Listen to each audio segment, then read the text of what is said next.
Mas é isso aí, galera. Vamos que vamos. Muito obrigado.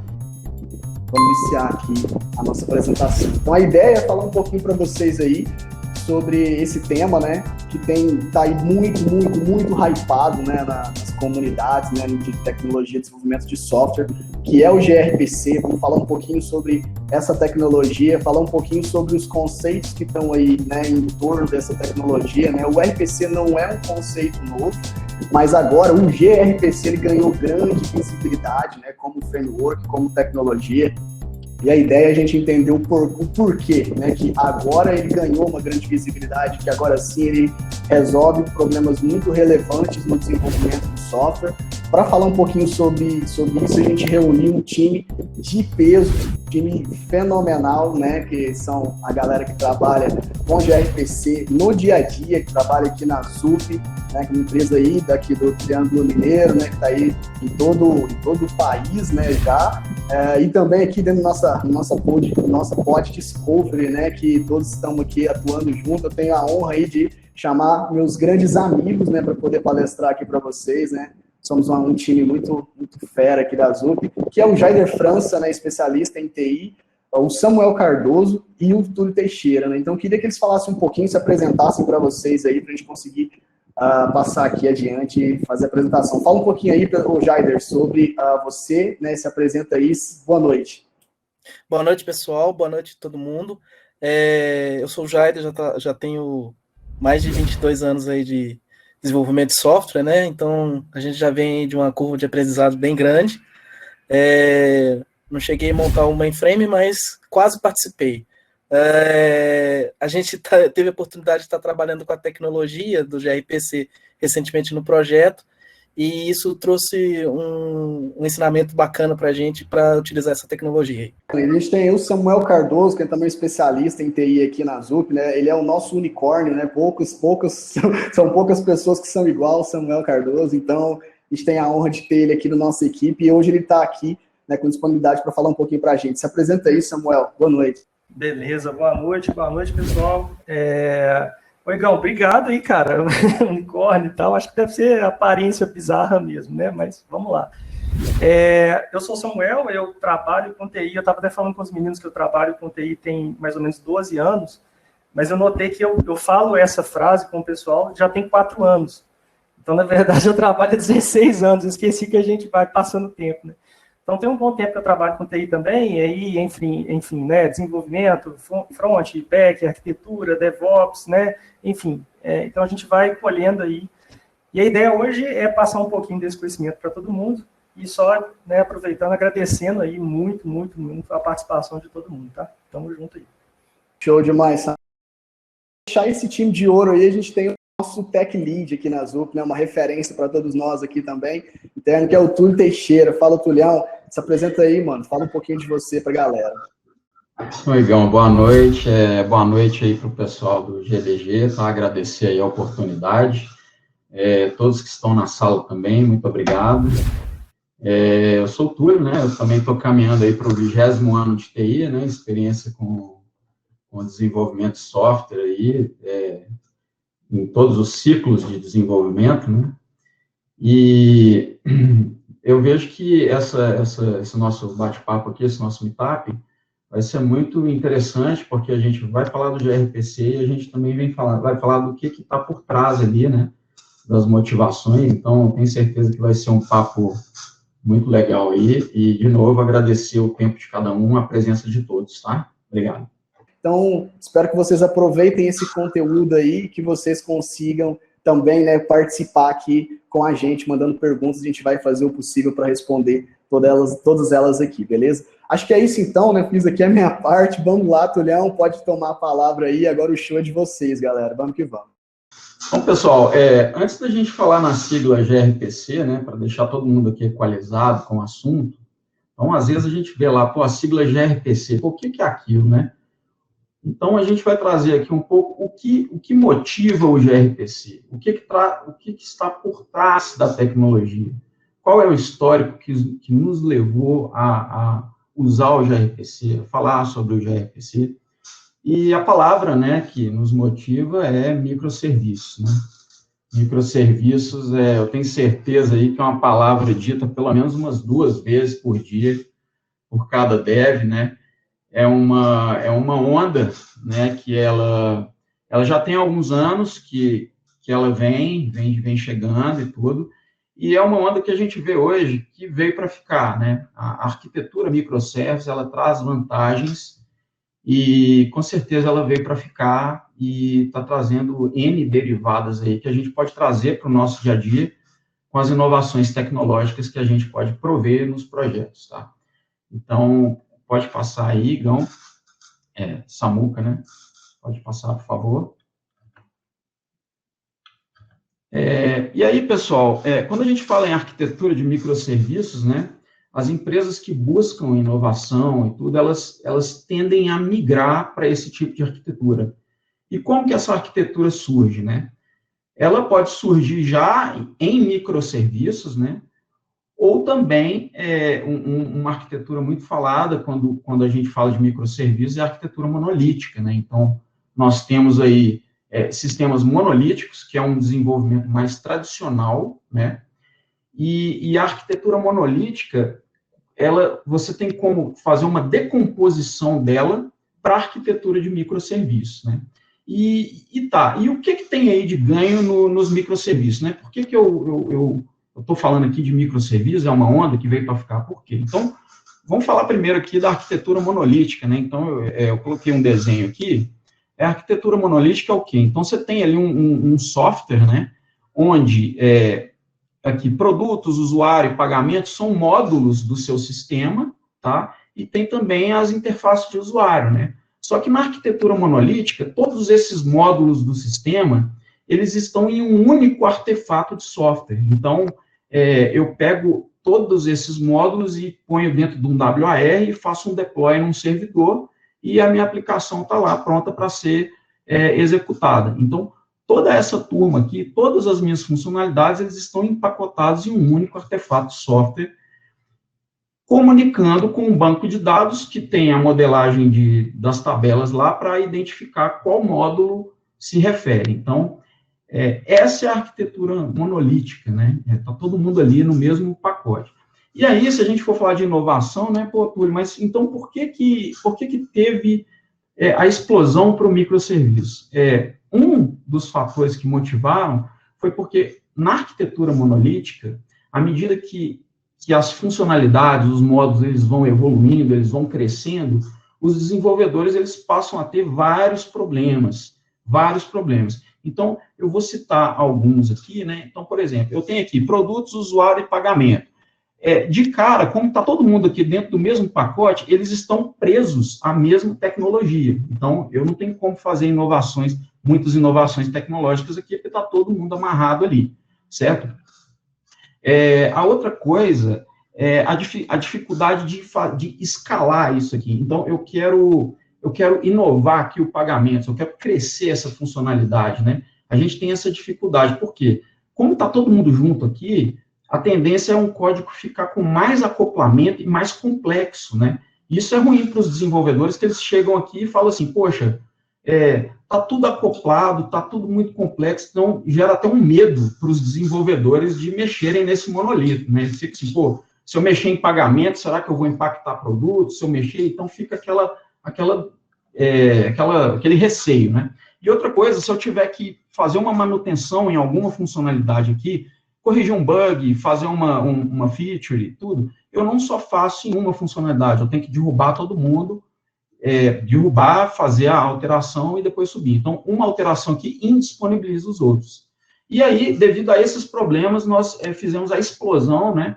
E aí vem a grande onda aí da arquitetura de microserviços, onde eu faço uma decomposição dessas funcionalidades e cada módulo aqui, ele é um artefato independente, ou seja, cada um aqui pode ser deployado em um servidor diferente, por exemplo. E cada um tem o seu ciclo de vida. Então, quando eu vou falar de escalabilidade, eu quero evoluir aqui pagamentos, eu consigo fazer isso de forma muito mais rápida. Eu venho só, né, nesse pagamento, faço a minha evolução e consigo evoluir meu software de forma escalável muito melhor, certo? Outra coisa, se eu tiver que fazer uma manutenção aqui em produtos, por exemplo, eu só vou dar manutenção no produto, eu não vou inviabilizar os outros módulos, tá? Devido a essa forma deles ficarem isolados, tá? Então, essa é a grande explosão para a arquitetura de microserviços, né? Sistemas mais fáceis de manter, mais fáceis de escalar. Então, e os microserviços, eles se comunicam entre eles, né? Então, onde que o gRPC ele vai entrar? Ele vai entrar nessas comunicações aqui. Como que um serviço comunica com o outro? Qual o protocolo que está sendo usado? Como que está sendo feito por trás? Então, é isso que a gente vai falar, trazendo um pouquinho aqui do histórico da explosão dos microserviços. Aí, Samuca, pode passar para outro slide, só para fixar mais um conceito. Eu trouxe uma analogia aqui para vocês, tá? Então, imagina esse prédio enorme aqui, ele é um monolito, né? Com a arquitetura monolítica. Então, imagine que aqui nesse prédio, cada andar é um departamento, né? De determinada corporação. E se esse prédio tiver um problema estrutural, né? Um problema estrutural aí sério, o que vai ter que acontecer aqui? Todos os departamentos vão ter que evacuar o prédio para que seja feita uma manutenção nele, para depois todo mundo voltar. Então, um problema aqui, eu inviabilizo todos os departamentos. Agora, decompondo para a arquitetura de microserviços, o que acontece? Imagine que cada casinha dessa aqui é um departamento. Então, se eu tiver uma manutenção de estrutura, eu vou ter em uma casa só, por exemplo. Eu tenho problema em 2 casas, eu vou manter uma casa e a outra. Eu não preciso falar para todo mundo do bairro ir embora. Gente, vai embora que eu estou mexendo na casa. Não, eu estou mexendo só nessa casa e a comunidade continua funcionando. Então, essa é a explosão, são as vantagens, a onda veio para ficar, os microserviços se comunicam entre si, e essa comunicação, o gRPC vem para trazer grandes vantagens nessa nova arquitetura. E aí, agora, eu passo a palavra para o Samuel Cardoso, para ele falar aí mais do histórico do gRPC também. Obrigado. Show de bola, Tulhão. Pegando o gancho, então, na fala do Tulhão, essa comunicação aí dos microserviços, né, ela está cada vez mais crescendo, né, a gente tem aí um mesh, né, uma gama aí de microserviços e de comunicação, e as fronteiras dessas comunicações, elas, às vezes, elas perpassam a própria infraestrutura, tá? Então, por exemplo, a gente pensa muito em microserviços, às vezes, numa mesma estrutura, né? Às vezes, está deployado lá na GCP, na AWS, enfim, numa determinada conta, numa determinada VPC, numa rede particular, né, privada. Mas, se a gente parar para pensar e deixar mais amplo esse conceito, cada microserviço pode, por que não, tá? Tá em diferentes contas, diferentes clouds, diferentes domínios, tá? Então, com base nessa motivação, tá, da grande comunicação, né, e da questão também de cada microserviço poder estar em cada local diferente, né, a gente tem que dar um valor grande para comunicação. Então, comunicação é essencial. Por isso, a gente está falando aqui de um assunto bem polêmico, né, do gRPC, e em poucas palavras, o que é o gRPC? Né? Ele é um framework de código aberto, tá, de chamada de procedimento remoto, RPC, né, então, Remote Procedure Call, desenvolvido inicialmente pela Google. Tá? E aí eu vou explicar um pouquinho por que foi desenvolvido, e tem essa palavra inicialmente, né? Vou explicar onde que ele está hoje, e principalmente eu vou explicar de onde surge, quais são os componentes do gRPC, qual é a história desse gRPC. Então a gente vai literalmente desmistificar, né? A gente vai apresentar como funciona isso. Bom, antes de iniciar, eu tenho que vender o peixe, né? Então a gente está falando aqui de gRPC, é importante ver a tendência, tá? Dessa palavra, desse termo, desse framework, desse toolkit, enfim, né? Se a gente pegar, tem 2 referências muito boas aqui, tá? No Stack Overflow, eu gosto muito de ver o trends do Stack Overflow para comparar tecnologia, linguagem, né? Frameworks, enfim. Se a gente coloca gRPC lá, a gente vê que a partir de 2015, né, a gente tem uma curva, né, que está vindo quase que exponencial aqui até os dias atuais. Né? E de uma forma mais abrangente, se a gente coloca o termo gRPC no Google Trends, deixa eu colocar aqui só um marcador aqui, se a gente coloca o gRPC no Google Trends, a gente também vê, né, um crescimento. O Google Trends, ele é um termo global, né, é uma busca global na internet, não é especializado em desenvolvimento, então é de se esperar que o comportamento dessa curva seja um pouco diferente da curva de um site especializado, né, que trata basicamente com desenvolvimento no nosso dia a dia aqui, né, quem é que consegue sobreviver sem Stack Overflow. Então, beleza. Então, aqui, a venda do peixe basicamente, um framework, né, um termo bem conhecido, e a gente vai tentar destrinchar ele aqui. Tá? Para destrinchar esse termo, a gente tem alguns outros termos que a gente tem que colocar em pauta. Tá? Por exemplo, a gente tem que colocar GraphQL, tá? Que seria uma sintaxe criada pelo Facebook. A gente tem que colocar um pouquinho da arquitetura REST, na verdade é chamada de RESTful, né? Foi criada lá em 99.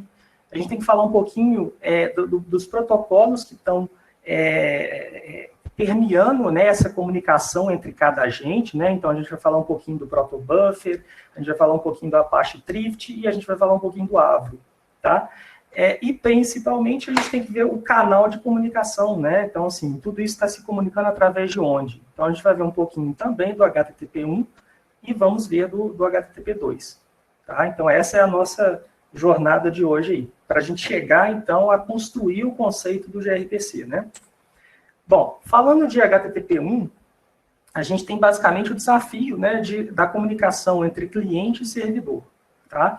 Sendo esse cliente a própria máquina que você está acessando via navegador, um determinado site, ou um próprio microserviço também, né, que faz a comunicação com outro microserviço. Então, o servidor pode ser o microserviço, o cliente pode ser o microserviço, o cliente pode ser sua máquina, e o servidor pode ser lá onde você está hospedando seu site, por exemplo, né? Para a gente fazer essa comunicação, a gente começou lá, a princípio, com a versão 1.x, né, 1.0 lá do HTTP. Tá? E essa versão, ela tem vários modelos para se explicar como essa comunicação acontece de um lado para o outro. Tá? 2 modelos bem famosos aí, o OSI e o modelo TCP/IP. Tá? Basicamente, o que eles falam? Tá? Eu vou falar mais do OSI, porque ele é mais abrangente, no sentido de que ele explica um pouco mais as camadas, né? Ele divide aqui essa comunicação de um lado para o outro em 7 camadas. Né? Aplicação, apresentação, sessão, transporte, rede, camada de enlace e camada física. Então, basicamente, a camada física, a gente está falando de hardware, né? A gente está falando de adaptador de rede. Tá? Já está falando aqui de, olha, eu tenho que comunicar de um lado para o outro, eu vou precisar de um adaptador de rede. Aí já começa aí, né? A gente fala um pouco da camada de enlace, né? É uma camada que ela basicamente detecta erros nessa comunicação, tá? Da camada física. Ela pode ou não corrigir um determinado erro. A camada de rede, aqui a gente está falando mais de roteamento de pacotes, tá? Minha comunicação de um lado para o outro, ela pode ser quebrada em pacotes, né? Então, esse roteamento, quem que vai coordenar? Vai ser a camada de rede. A camada de transporte já é uma camada que você vai quebrar em pacotes uma determinada chamada, tá? Então, eu tenho que ali saber a quantidade de pacotes que vai trafegar, porque imagina que eu quero mandar muita informação do cliente para o servidor, ela não consegue ser enviada numa tacada só. Ela tem que ser quebrada, né, em pedacinhos, que a gente chama de pacotes, para que, aos poucos, ela vai chegando de um lado para o outro. Né? Então, aqui a gente começa a entrar um pouquinho no conceito de streaming, né, de dados. A camada de sessão, né, essa camada basicamente estabelece uma comunicação entre 2 agentes, sendo um computador e o outro um computador também, onde tem um ciclo de existência, né? A sessão está viva, a sessão está idle, enfim, a gente define esses conceitos na camada de sessão. A camada de apresentação, aqui a gente é uma camada bem interessante, porque o conceito dela é basicamente a camada de conversão de protocolo, tá? Mas não é protocolo HTTP, é realmente conversão ali de... por exemplo, existe um padrão que é usado de Big Endian e Little Endian, tá? Basicamente como você vai armazenar os seus bits numa sequência de espaços de memória. Então, essa camada, ela lida com essas questões assim, bem peculiares de sistemas, né, de pessoas que armazenam informações de forma em padrões diferentes. Tá? E, por fim, vem a nossa camada aí, que a gente vai explorar mais ela hoje, que é a camada de aplicação. Basicamente, é a camada que a gente está acostumado a ver HTTP, a gente vê SMTP, a gente vê FTP, né, transferência de arquivos, A BitTorrent está nessa camada, a gente vê questão também de e-mail, POP3 também está nessa camada. Então, enfim, aqui é a nossa base para a gente poder fazer a defesa do nosso conceito. Tá? Bom, quando eu vou trafegar uma informação de um lado para o outro, eu tenho basicamente o que é que eu vou trafegar, né? Eu tenho um header, né? Que ali são os cabeçalhos, né? Cabeçalhos de qual o método que eu vou usar, né? Por exemplo, quem trabalha muito aí vai recuperar uma página, geralmente vai fazer um get, né? No navegador, quando você dá um enter na URL, você está fazendo um get lá no servidor. Eu quero salvar uma informação, um post, eu quero utilizar um put, tem a ver com a idempotência, né? Esses conceitos. Deletar, quero trabalhar aí com permissionamento de cores, né? Para ver se realmente o servidor pode prover aquele recurso para o cliente, posso atualizar aos poucos um determinado recurso, usar o patch, enfim, eu posso aqui usar e abusar dos cabeçalhos que vão trafegar aí na minha requisição, tá? Geralmente tem um espaço em branco entre o cabeçalho e o body, né? E aí o body aqui é o nosso conteúdo, seja ele XML, JSON, binário, enfim, é o que a gente vai trafegar de um lado para o outro, tá? Então, o HTTP1 basicamente funciona assim, né? Com esse modelo e com essas informações que vão sendo trafegadas de um lado para o outro. Aí veio o nosso amigo HTTP2, né? E essa história do HTTP2 é bem legal, porque, na verdade, existia uma especificação que é chamada de SPDY, né? Na verdade, o nome é SPID. É uma especificação criada pelo Google, né? Há um tempo atrás, e ela era muito usada para fazer comunicação, vamos colocar assim, com uma boa performance, né, entre vários agentes, né? E aí chegou um certo tempo onde houve o consórcio, né, do W3C, resolveu criar, então, melhorar o HTTP1 e criar o HTTP2. Mas o speed ficou tão bom, né, a especificação dele ficou tão bom, e, na verdade, o prazo para se criar o HTTP2 era mais ou menos curto. Então, eles meio que... o protocolo SPID, né, a especificação SPID é muito parecida com a especificação do HTTP2. Tem muita gente que fala que é uma cópia do que o Google fez, né? Então, o consórcio da web nasceu de uma forma embrionária do próprio Google, né? E o que o HTTP2 traz, né? Ou o que o SPID traz, né? Ele traz o seguinte, várias vantagens, tá? A gente está falando aqui, por exemplo, de uma comunicação full duplex, né? E aqui a própria setinha aqui está indicando, né? Ela vai e volta, né? Eu posso do cliente acessar o servidor e do servidor também eu posso acessar o cliente, né? O servidor, a gente fala que ele não é agnóstico do cliente, né? Eu também tenho uma funcionalidade muito interessante no HTTP2, que é o Server Push, esse cara aqui. O Server Push, basicamente, é o seguinte, quando chega uma requisição no servidor, esse servidor pode, de forma proativa, enviar novamente para o cliente mais conteúdo. Tá? Onde que isso é muito, muito útil? Por exemplo, eu vou carregar uma página web, né? Eu tenho meu index.html lá que eu vou carregar. Eu sei que lá no cabeçalho do meu index, né, eu tenho alguns outros recursos. Eu tenho CSS, eu tenho JavaScript, né, eu tenho meus bundles de JavaScript, por aí vai. Quem é que vai determinar o que tem que ser carregado depois que o index entrar em ação? Quem vai determinar é o conteúdo do index, né? Ele que vai falar. Então, aqui vão partir várias requisições do cliente para pegar o index, o CSS, as imagens, o JavaScript. Com o Server Push, não. O Server Push é o contrário. Você pode adivinhar. Você fala, olha, veio o index, eu já sei que os próximos recursos que o cliente vai querer é o CSS, é o JavaScript. Então, eu mando de volta sem que o cliente precise ou peça aquela informação. Tá? Eu fico mais proativo com relação a informações que trafegam de um lado para o outro. O HTTP2 também trouxe uma coisa muito interessante, que é esse cara aqui, ó, fim do bloqueio da cabeça da fila. Tá? Se você procurar lá, Kiwi,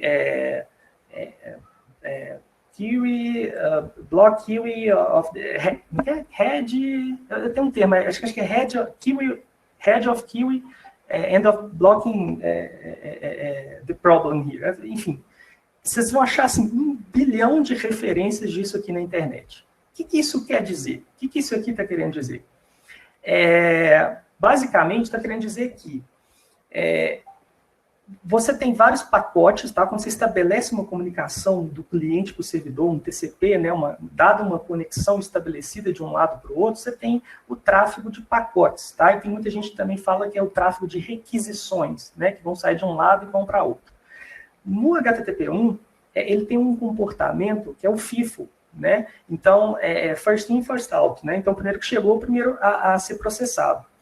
Ou seja, só vai processar essas cabeças aqui esses pacotes de trás aqui, quando esse pacote aqui for processado.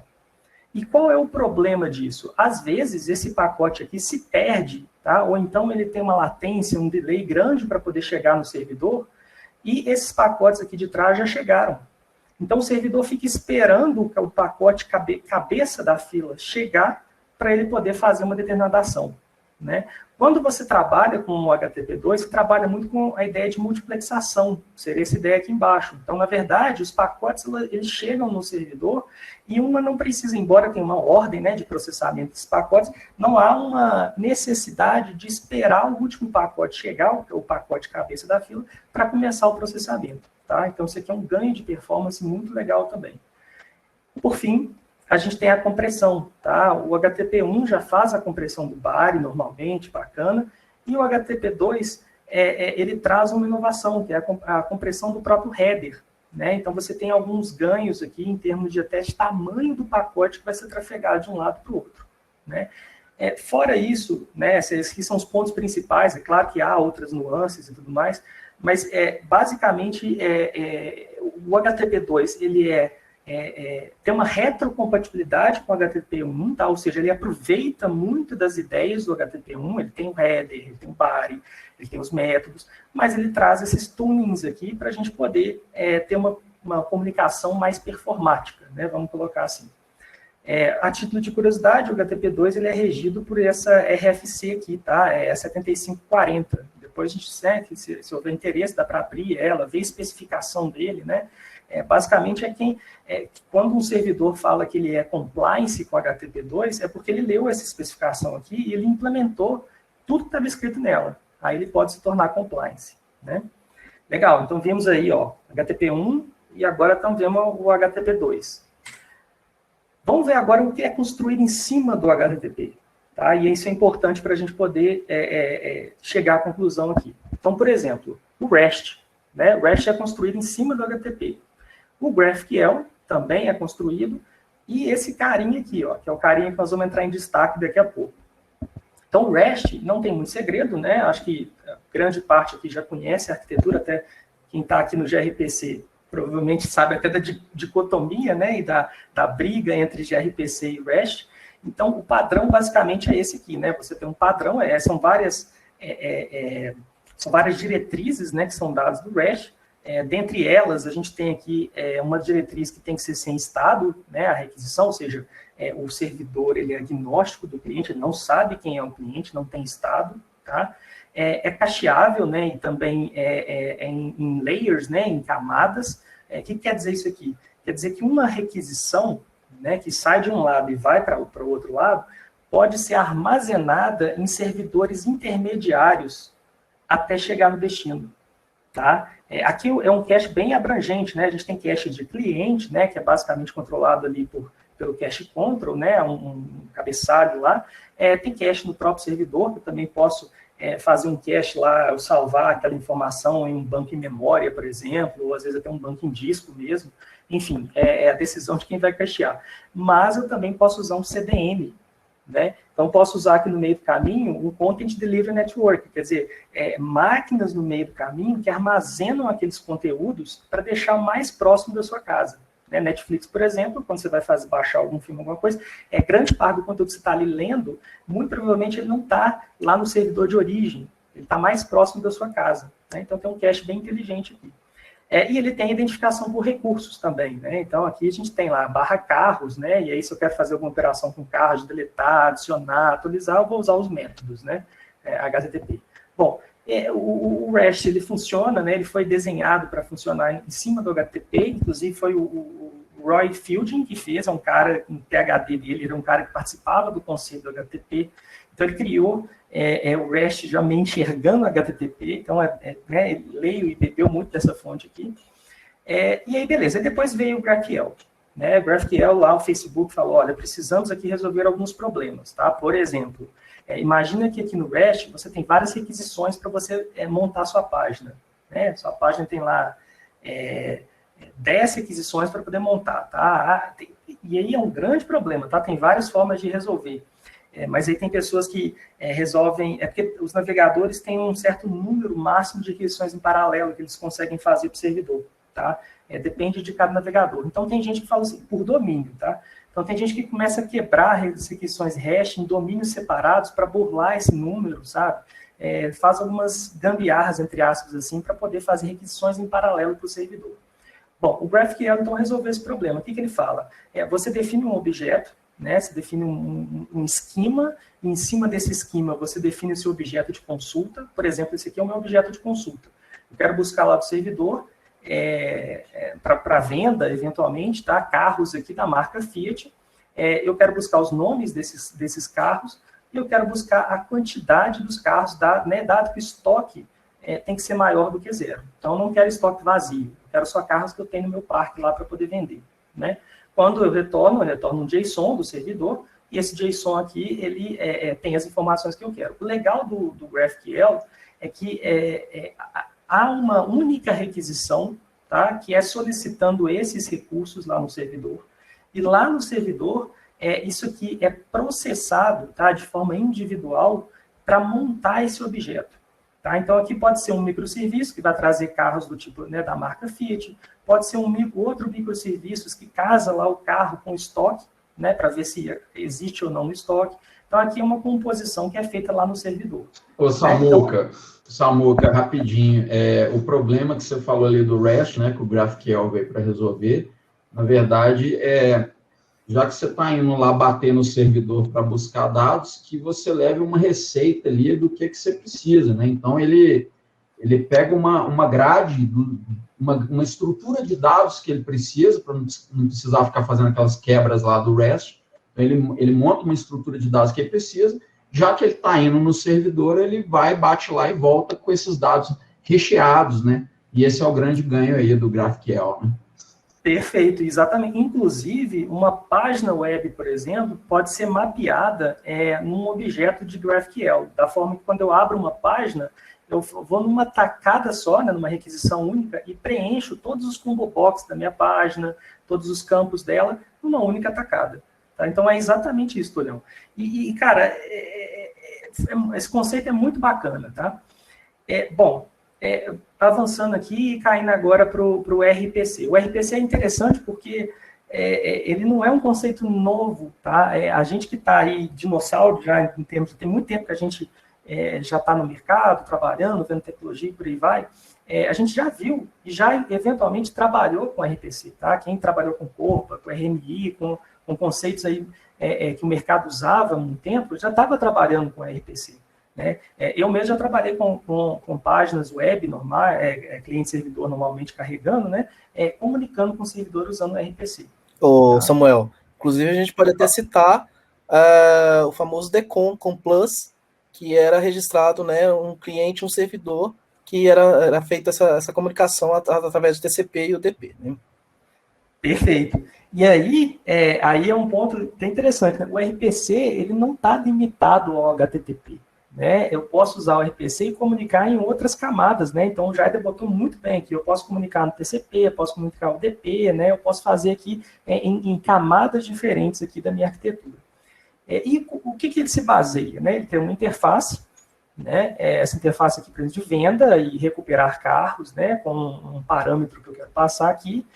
E essa interface, quer dizer, essa a gente chama de IDL, né? É uma Interface Definition Language, né? Uma linguagem para definição de interface. Eu gero os stubs, né? Então eu gero aqui a implementação, ou seja, como que eu vou comunicar através dessa interface, tá? E faço a serialização, né? Desses dados que tem que ser trafegados de um lado para o outro para binário. Tá? É uma forma de fazer isso aqui. Uma das formas é de se trabalhar com RPC. Então, você gera um IDL, ou seja, um arquivo de especificação do que é que você vai trafegar e vai conversar. Isso aqui é uma notação de interface mesmo, que a gente está acostumado, né? Gera o stub dessa interface, lembrando que esse stub aqui ele é dependente de linguagem, né? Então, se eu estou trabalhando com Java, ele tem um stub voltado para Java. Se eu estou trabalhando com C Sharp, ele tem um stub de C Sharp, e por aí vai. E o próximo passo é serializar esse dado para poder trafegar ele na rede. Tá? Então, esse é um conceito bem usado. Ô, Samuca, essa parte aí do RPC que você falou, né? Ela é muito interessante também para redes com baixa potência, né? E a largura de banda restrita, porque quando você tem uma comunicação binária, né? Esse tráfego de dados ele fica muito mais leve. Então, se você tem uma rede ali de baixa potência, uma largura de banda ali restrita também, esse modelo aí atende muito bem, né? Porque ele é mais econômico, certo? Perfeito, exatamente. E o legal disso é que realmente, né, a conversão para binário, você tem um ganho aí de espaço, né, de tamanho do que vai ser trafegado de um lado para o outro. E a gente sabe que numa rede lenta, né, você pega aí um 2G da vida, então uma rede que está congestionada, qualquer byte que está sendo economizado ali é um ganho para você trafegar aquela informação. Tá? Então, isso aqui é essencial, tá? Você trafegar de forma binária é uma coisa muito legal. O downside disso, né, o lado negativo, é que a informação não fica legível para quem está no meio do caminho, né? Então, como está binário ali, você não consegue decifrar, né, a menos que você tenha um conversor de binário para voltar para a fonte, mas você não consegue decifrar o que está trafegando. É diferente de você conversar, por exemplo, usando um JSON. Numa rede, na verdade, vamos colocar aqui que eu não estou colocando uma conexão via SSL, né, numa conexão segura. Então, eu posso, numa comunicação via JSON, de um lado para o outro, numa rede não segura, eu posso ter um man in the middle, né, quer dizer, um ladrãozinho de dados ali no meio do caminho, que pega essas informações, sniffa meus pacotes e sabe o que está acontecendo. No caso do binário, não. Né, o cara pode ver, mas ele não vai conseguir, né, a menos que ele tenha ali a forma como ele volta essa informação, ele não consegue ver. Interessante, Samuel, também, no ponto em que a gente tem o RPC como um versátil, né, quando comparado aos outros, porque justamente você falou, ele pode atuar ali dentro do TCP e do UDP, que são protocolos mais ali no baixo nível, né, então isso vai ser até interessante, um gancho interessante para quando a gente for falar sobre o gRPC em si, né, que é basicamente a implementação, né, voltada para essa especificação. Então, essa versatilidade, né, vai ser bastante importante na hora da gente conseguir trabalhar com essa tecnologia. Exato. Inclusive, quando a gente fala de outros protocolos, por exemplo, o UDP, a gente já está falando de formas de comunicação que não necessariamente exigem a confirmação do pacote. Então, são formas mais performáticas de comunicação, que são muito usadas. Por exemplo, se eu vou baixar um filme, né, vou assistir um Netflix, alguma coisa assim, se eu perder ali um frame, por exemplo, do filme, não tem problema, né? Eu continuo, a minha experiência não é atrapalhada. Então, por um lado, eu perco um pouquinho da confirmação dos pacotes, se veio ou não, e por outro lado, eu ganho em termos de performance. Tá? Então, a versatilidade de você poder trabalhar com binário e trabalhar com outros protocolos de comunicação é algo, igual o Gão falou, é algo que, assim, traz muito poder, né, para a comunicação de um lado para o outro. Tá? Então, muito bem colocado aí. Bom, aí a gente está falando, então, de HTTP1, HTTP2, a gente está falando de REST, né, arquiteturas de comunicação. Agora a gente vai falar do que é que a gente passa, né, dos protocolos mesmo, assim, o que é que a gente informa de um lado para o outro, quer dizer, o conteúdo da mensagem que a gente informa de um lado para o outro, tá? E aí eu vou começar aqui com o protobuf, que é esse cara aqui. Depois eu vou contar a historinha, né, de onde que veio isso aqui, por aí vai. Mas qual que é a sintaxe, qual que é a ideia do protobuf? Se você pega um arquivo .proto, tá? Que é uma especificação de uma IDL, né? Então, você tem aqui a sua linguagem, né? A definição, a interface, e você vai especificar ela. Ele tem mais ou menos essa cara aqui. É claro que a especificação do proto ela vai crescendo, tá? A gente está na versão 3, já passou pela 1, já passou pela 2, cada versão tenta ser retrocompatível, mas, enfim, isso aqui é bem dinâmico e bem orgânico, tá? Mas hoje, por exemplo, se a gente pega aqui um arquivo .proto, tá? Ele tem mais ou menos essa cara aqui, tá? Então, o que a gente está querendo dizer com isso? Primeiro, ele é tipado, tá? Então, ele tem uma tipagem forte aqui, que a gente consegue ver quais tipos de cada campo, né? O que está trafegando, diferente da tipagem fraca, por exemplo, de um JSON, né? Depois ele tem algumas instruções até de validação, tá vendo? Eu já sei que esse campo aqui é optional, tá? Eu posso validar essa informação. Eu sei que esse campo aqui da query é required, né? Então eu consigo validar isso aí também. E ele também tem as identificações de cada campo, tá? Então esse aqui é um número arbitrário que você pode colocar que ele identifica o seu campo. Tá? Isso aí, há algumas defesas de se usar o .proto, porque você tem uma retrocompatibilidade na medida que você precisa colocar outro campo aqui. Desde que você não atrapalhe, não reaproveite um número aqui, né, você não troque esse número, você consegue ter essa retrocompatibilidade.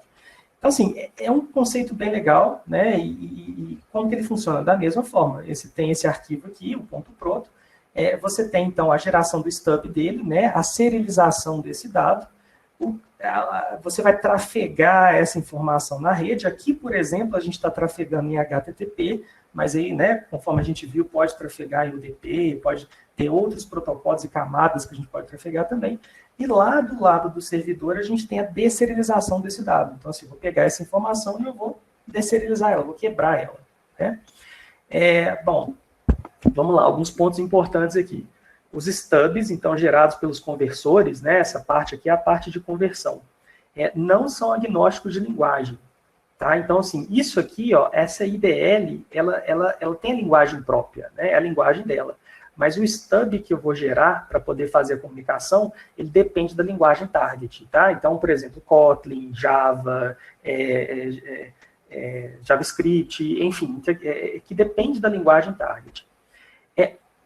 Eu acabei não falando do Avro e do Thrift. Eu vou entrar aqui falando do Thrift, aproveito e comento, tá? O protobuffer, ele não é único. Existem vários concorrentes desse protobuffer, tá? Então a gente fala protobuffer e as pessoas geralmente pensam que existe só esse padrão. Mas não. O Thrift, por exemplo, já foi um framework, inclusive eu tive já trabalhei com isso em sistema real, né? Que trabalhava da mesma forma. Você tinha um arquivo IDL, né? Você tinha a serialização desse dado. O Thrift, inclusive, ele não é só um protocolo, ele é um framework. Então, ele te oferece para você o suporte de conversão para mais de 20 linguagens target. É bem interessante, tá? E já existe. Enfim, existe um outro concorrente, entre aspas, aí, que é o próprio Avro, né? O Avro, para quem já trabalha muito com Kafka, né, é a forma de você transformar uma informação em binária e enviar para a fila, para isso aí, para poder a fila de streaming, né, para poder trafegar nessa fila, através desse protocolo do Avro aqui, tá? Que muita gente já até quebrou muita cabeça. Ele é um protocolo bem legal, dá para você enxergar e tudo mais, você consegue ver a IDL dele, human readable, né, você consegue ver ela, porém, ela tem algumas nuances aí de sintaxe que são um pouco complicadas, mas enfim, não vou adentrar nesse ponto aqui não. E beleza, bom, avançando. Tanto o Thrift, quanto o Avro, quanto o protobuffer, eles podem ser trafegados em outras camadas, né, senão a de aplicação. Então, posso colocar esses caras aqui trafegando em várias camadas, né. E aí, bom, a comparação de performance, muita gente pergunta, então qual que eu devo usar? Protobuffer, Avro, Thrift, né? E aí, a gente tem que tomar cuidado para não comparar banana com maçã, né? Lembrando que Thrift, ele não é só um protocolo, ele é um framework, né? Mas se você fosse comparar aqui, ó, depende de quê? Né? Você vai comparar o quê? É o tempo para você converter esse stub, gerar o stub, é o tempo de rede, enfim, existem várias nuances de comparação. Então, tem gente que arrisca comparar isso aqui, mas, na verdade, tem que tomar cuidado, porque você tem que colocar em onde vai rodar, como vai rodar, para você poder gerar as comparações, tá? Cada cenário, cada caso é um caso. Tá? Dito isso, a gente vai ver um pouquinho da linha do tempo, tá? E essa aqui é uma parte bem importante dessa conversa nossa aqui. O REST surgiu lá em 94, né, com a tese de doutorado lá do Roy Fielding, Em 2001, aqui, a gente teve o Google, que ele inovou e usou o protobuffer, né, de forma interna. Então, só era colocado lá nos servidores do Google. Né? Quem quisesse trabalhar, teria que estar trabalhando na Google para poder trabalhar com o protobuffer, né, em 2001.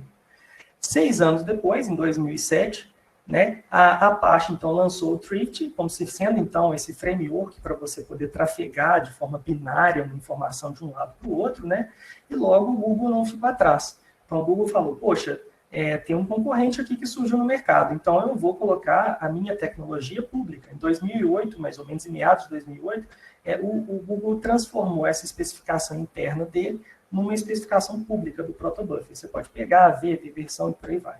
Né? Em 2009, surgiu o Avro, então, outro concorrente aí, né, do protobuffer, de como você serializa a informação, surgiu em 2009. Em 2011 surgiu o Speed, né? E aí é engraçado que ele foi amadurecendo, né? E aí em 2015, quer dizer, 4 anos depois, houve a cópia dele. Eu vou falar até assim, há xiitas e sunitas que falam que eu não deveria falar que o HTTP2 é a cópia do Speed, tá? Mas aí é a minha opinião pessoal. Então, houve a cópia dele, que foi colocada aqui.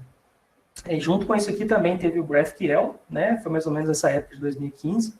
E aí, olha que interessante, surgiu um gancho aqui, ó, em 2015, um gancho muito grande para o Google entrar com o gRPC. Ou seja, para ele pegar e criar um framework, um toolset, um toolkit, para poder trabalhar com esse cara aqui. Tá? Isso aqui ele fez logo depois que saiu o HTTP2. Tá? Por que o Google fez isso depois que saiu o HTTP2? Ora, por isso aqui, ó. Porque o nosso gRPC, que a gente vai trabalhar com ele agora, ele é baseado nessas logomarcas aqui. Tá? Então, ele usa o protobuffer, foi criado pela própria Google. Lembrando que o protobuffer não é único, existem outras, né? O Avro, existe o Thrift e tudo mais, e existem outros além deles também, mas o Google usa a especificação interna deles, e ele trafega... diferentemente do que a gente falou ali atrás, né, que existem protocolos que trafegam em outras camadas, o gRPC, a priori, se limita em trafegar no HTTP2. Tá? Então, ele colocou aqui em cima do HTTP2. Então, o gRPC basicamente um framework que opera usando protobuffers, trafegando as informações em cima do HTTP2. Tá? O Google colocou o gRPC debaixo da Cloud Native, né? Basicamente uma instituição para a gente poder fazer aplicações nativas na cloud, ou seja, já nasceram na cloud, são o berço das aplicações é a própria cloud, que é subsidiada, é apoiada, por aí vai, pela Linux Foundation, que é esse cara aqui de baixo, tá? Que lida muito com questões de open source, né? Padrões aí abertos para a comunidade. Então, o gRPC está vindo com força, já nesse formato open source, né, apoiado por grandes players aí no mercado, com tecnologias da própria Google, né, em cima de especificações que também são da própria Google. Esse cara aqui é o Speed. Mas vamos lá. Bom, se a gente olhar na página do gRPC, a gente vai ver aqui 4 pilares dele. Tá? É o pilar de Simple Service Definition, então basicamente é porque ele tem uma IDL, né, ele tem uma especificação daquela linguagem, você pode pegar o arquivo proto, você pode compartilhar ele para os seus times e falar, o time de vendas, o proto que eu vou comunicar é esse aqui. Time de checkout do meu pagamento, o proto que eu vou comunicar é esse aqui. Eu consigo estabelecer um contrato, né, definido, e eu consigo divulgar esse contrato, o arquivo proto, para cada time que está ali trabalhando na comunicação, né, eventualmente dos microserviços. Start quickly and scale, então você pode começar rápido, a ideia dele você já tem você quer começar com qual linguagem? Cara, eu quero começar com Java. Beleza, você quer que agora estender ao seu proto, trabalhar de outras formas, ele permite também. Isso aqui, na verdade, é mais um ponto marqueteiro, tá? Mas o ponto principal, os pontos principais é esse aqui, tá? Work across languages and platforms, então você pode trabalhar com outras linguagens e plataformas, porque ele dá um suporte para você codar em qualquer linguagem e plataforma, seja Windows, Linux, né, Mac, para se você quiser trabalhar, você trabalha. E ele tem essa outra herança aqui que veio do próprio camada de comunicação, né? O HTTP2 ele já é bidirecional. Então, ele herda, né, essa parte bidirecional, trazendo um pouco de suporte de autenticação aqui, basicamente autenticação baseada em token. A parte que o gRPC aqui se adentra, né, para poder constituir esse framework aqui. Bom, finalizando essa parte de introdução teórica, né, do que é, de onde veio, para onde vai o gRPC. Aliás, para onde vai a gente não falou ainda, mas depois nós vamos falar. A gente tem basicamente a comunicação entre dois agentes, né, o agente 1 e tem o agente 2. Né? Essa comunicação ela pode ser unidirecional, ela pode ser client streaming, né, ou seja, eu vou streamar uma informação do cliente para o servidor, ou eu posso streamar a informação do servidor para o cliente, é o server streaming aqui embaixo, ou eu posso fazer ela bidirecional. São os 4 tipos de comunicação que eu posso fazer aqui no gRPC. Cada comunicação tem a sua nuance. Por exemplo, quando eu falo unidirecional, em termos de processamento aqui da informação que vai e vem, eu tenho um processamento que é uma thread blocante. Então, essa informação aqui, ela manda para cá e ela bloqueia a thread de processamento, enquanto isso aqui não retornou a informação. Né? Quando eu começo a falar de streaming, eu já começo a falar de nível de processamento até da thread. Eu começo a falar assim, cara, onde eu vou processar esse cara que está trafegando de um lado para o outro? Quem vai ficar esperando para processar? Vai ser no meu, sei lá, meu event looping? Vai ser na minha thread de I/O? Enfim. Então, é bem interessante como ele trabalha até com a forma streamada. Né? É o conceito do WebSocket aí, né, Samuca? Exato. Aqui, ó, quando a gente faz uma comunicação bidirecional, tá? A gente está se assemelhando também ao que o WebSocket, depois a gente vai fazer um pouco da comparação, tá? É até interessante a gente saber comparar o WebSocket com o gRPC, tá? Tem muita informação na web comparando o WebSocket com HTTP2, tá? E aí depois eu explico um pouquinho mais as diferenças entre eles e tal. Mas, sim, é bem parecida com a especificação do WebSocket, é bem legal, né? Você pode mandar a informação de um lado para o outro. Bom, tá. Tá. E aí, para finalizar, a gente tem os interceptors, né? Então, a gente tem aqui, quem é que vai interceptar? Lembra que o gRPC, ele precisa ter um stub, né? Naquela linguagem-alvo, e um stub, e aqui você precisa ter um servidor que ele sabe ler o gRPC, né? Então, ele tem que ter um interceptador aqui em X, e ele tem que ter um interceptador aqui em Y, né? São os interceptors, eles fazem parte do ecossistema aí do gRPC. Bom, feito isso, isso aqui é uma introdução teórica, né, do que é, de onde veio o gRPC e tal. Agora, assim, a parte prática, o Jaider vai nos mostrar, né, via código mesmo, como funciona, um exemplo que vai trazer lá para a gente. Queria fazer um comentário rapidinho, Samuel, só sobre a questão aí, tipo um resumão, assim, sobre o gRPC. É interessante que tudo que vocês falaram desde o começo ali meio que casa agora, né? Então a gente vê que o gRPC ele acaba que consegue definir um protocolo e garantir uma interface, né, via um protocolo comum, agnóstico de linguagens, né? Então, como você falou, você pode trafegar o seu proto e definir, né, dentro do seu proto e mandar ele para diferentes outros setores da sua empresa, né, que estão trabalhando com seus microserviços dentro da sua própria tecnologia, que foi um ponto que o Túlio falou lá em cima, sobre a questão dos microserviços, darem essa flexibilidade, né, em trabalhar em diferentes tecnologias para resolver o problema, utilizando a tecnologia correta. Então, ele consegue ter essa capacidade, né, de garantir uma interface comum e trafegar essa informação via binário, né, que é utilizando o HTTP2. Então, é como se fosse um socket, né? É conectado ali. Se a gente fosse colocar, por exemplo, a gente conseguiria ter um microserviço Java trafegando informações como um socket para um outro microserviço, por exemplo, dentro do .NET, por exemplo, no C#. Perfeito. Legal. É perfeito. Inclusive, ele tem o conceito de channel, né? O canal de trafegar, e tem o conceito dos streams, né? Quantos streamings vão estar rodando dentro do mesmo channel. Tá? Então, eu posso, uma vez conectado no servidor, ou seja, essa conexão estabelecida com o servidor, geralmente é uma conexão segura, né? Ele está usando ali o SSL para poder conectar. Ali dentro do mesmo canal, eu trafego vários streamings de um lado para o outro. Tá? Então, assim, aí é legal, eu posso fazer comunicação não só na minha empresa, eu posso fazer comunicação de fora, né? Igual eu falei ali no início, vamos supor que eu tenho uma infra que está numa cloud X, comunicando com outra cloud, não há impedimento, quer dizer, com relação à latência, né? Se uma cloud estiver lá na China e outra cloud estiver aqui no Brasil, você tem a latência, não tem como fugir muito disso. Mas você pode fazer esse tráfego aí de um lado para o outro sem... É livre, né? Você pode fazer isso. Mas é isso aí, bem colocado aí, Igão. Jair, então eu vou passar a bola para você. Eu vou parar aqui.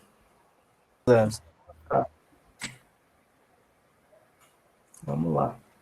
Eu vou começar a streamar aqui minha tela. Vocês vão ver vocês rapidinho aí. Dando um loop aí de tela, mas não se preocupa não.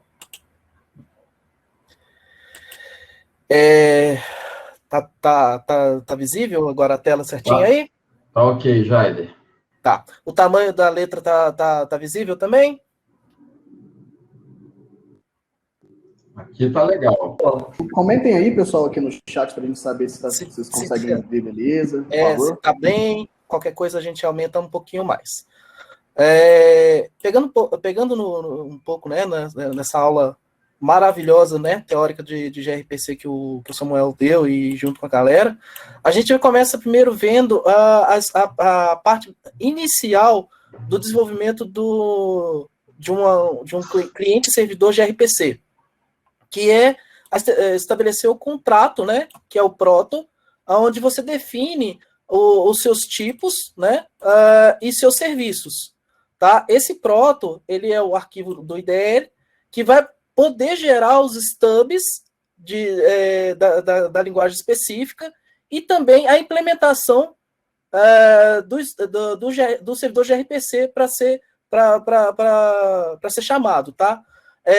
O proto, ele pode ter diretivas, né, de qualquer linguagem que ele dá suporte. Nesse caso, por exemplo, eu tenho 3 diretivas de Java e uma de .NET, sendo que não interfere, tá, na hora de gerar stubs para linguagens específicas, tá?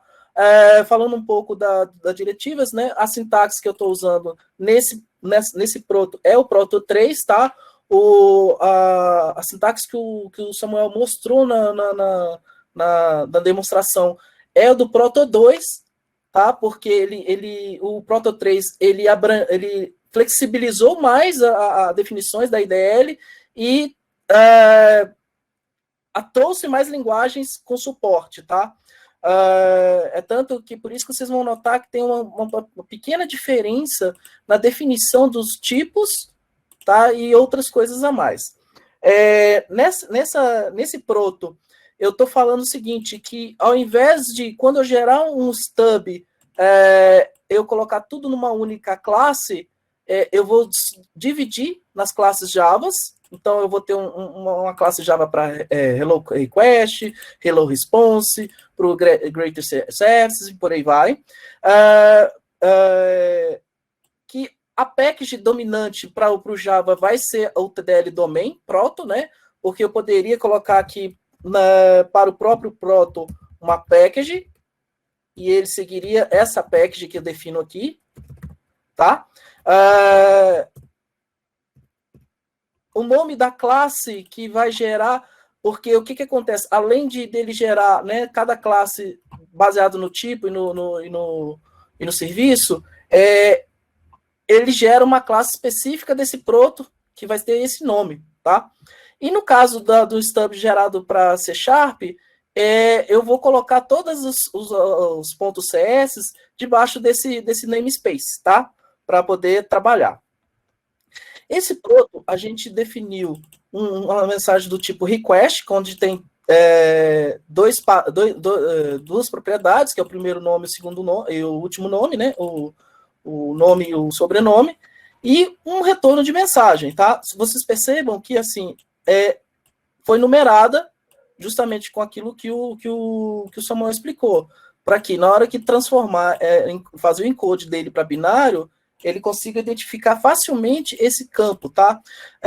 Você pode virar e falar assim, tá, mas e se o cara gerar um stub que não é parecido com o meu do servidor? Então, ele colocar aqui uma string xxx igual a 4, igual a 3.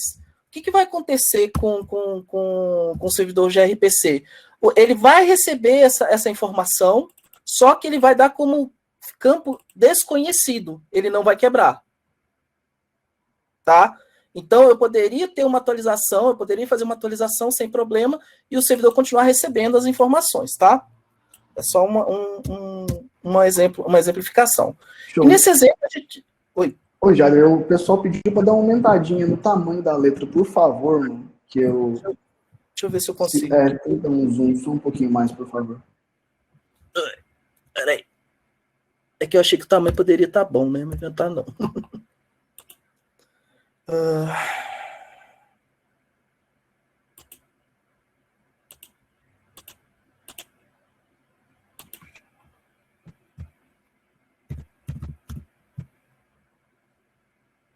Tá bom? Show, acho que ficou legal. Tá, só que pode ser que na hora que eu mudar para outra tela, eu tenha que aumentar mais, tá? Porque essa, a princípio, é da tela só do Atom, tá? Aí eu aumento mais no outro também. Tento aumentar mais um pouquinho na tela do outro também. Então, o que acontece? Para esse exemplo que a gente vai mostrar, eu defini 2 métodos, tá? De RPC, sendo que o NAR, né, que é unidirecional, e o bidirecional. Na declaração do unidirecional, é aquela coisa, você manda request e fica esperando a resposta. Não estabelece uma linha de comunicação contínua. Então, eu recebi, fechei tudo, pronto, acabei meu processamento. Quando é bidirecional, eu abro um protocolo de comunicação de stream com o servidor, tá? Essa aqui é bidirecional. Então, quando eu declaro que minha request é uma string e o meu response é uma string, eu poderia criar, nos 4 tipos que o Samuel falou, cada tipo que seria o quê? Eu tenho do lado do cliente uma string, uma request.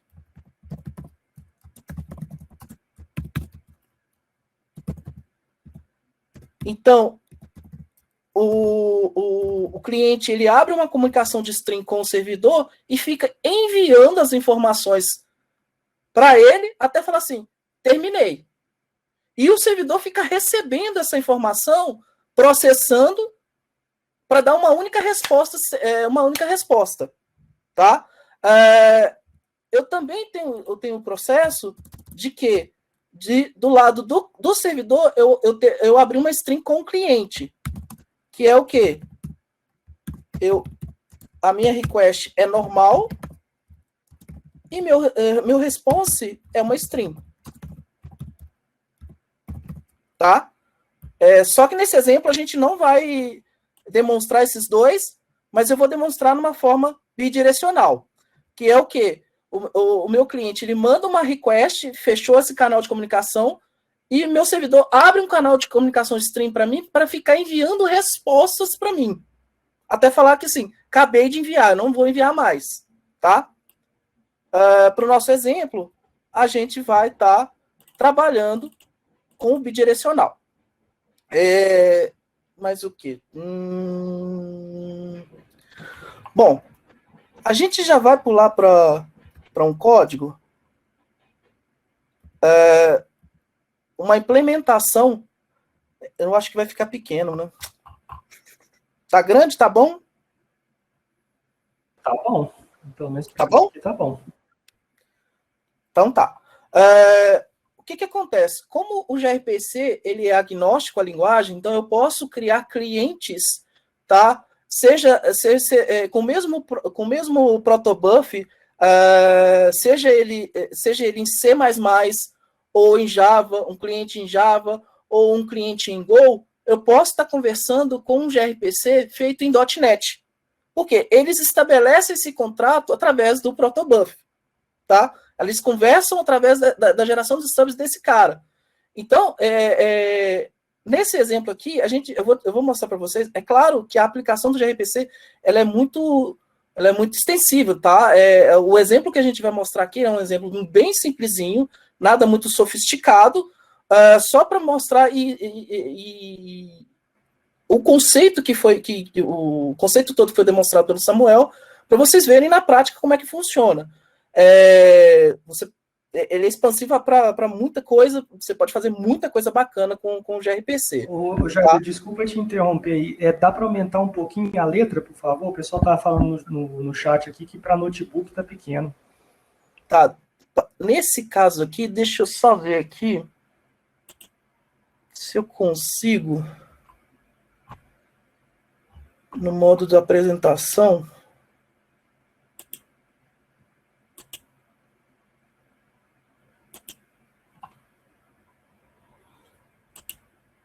Deixa eu ver aqui.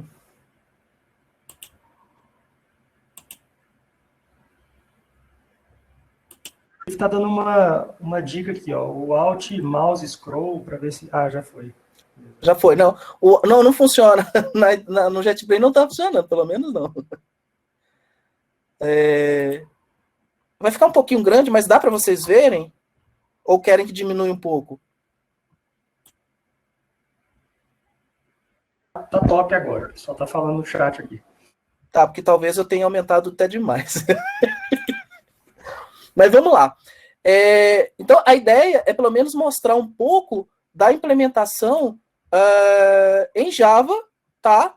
E a mesma coisa de uma implementação servidor em .NET Core, tá? O que acontece?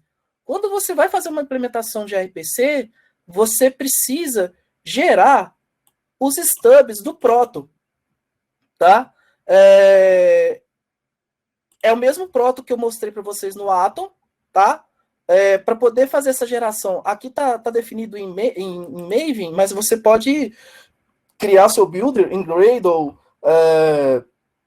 enfim, na linguagem de scripting que você achar melhor. No momento de compilação, a gente coloca algumas diretrizes aqui do Maven para ele fazer a compilação do protobuf, tá? Que o protoc que ele vai pegar esse proto e vai compilar e gerar as classes .java, tá? E depois compilar com o projeto inteiro. E tem a parte que, assim, só o protobuf é a IDL de comunicação de transformação de dados de comunicação. Mas eu preciso também gerar os stubs para o servidor gRPC, tá? Então, só o protobuf não adianta. Eu preciso também gerar o stub a classe base do servidor gRPC, que é esse cara que a gente chama... se você for na linha de comando, você consegue baixar os executáveis em linha de comando, que é o protoc e o plugin para gerar para Java, para Golang, para Node, para JavaScript, para .NET, enfim, para as linguagens de suporte, tá? Então, essa é a entrada para... isso aqui só detecta qual que é o sistema operacional que eu estou executando, tá? Ele vai gerar as classes, os Javas dos stubs. Então, eu vou gerar aqui para vocês verem. Só para rapidinho aqui. Eu vou executar o método install aqui do Maven. Ele vai gerar aqui os negócios. Tá? Ele chamou a linha de comando de compilação. Tá? Tá aqui toda... Eu sei que tá muito pequenininho, mas eu já vou mostrar aqui o que foi gerado, tá?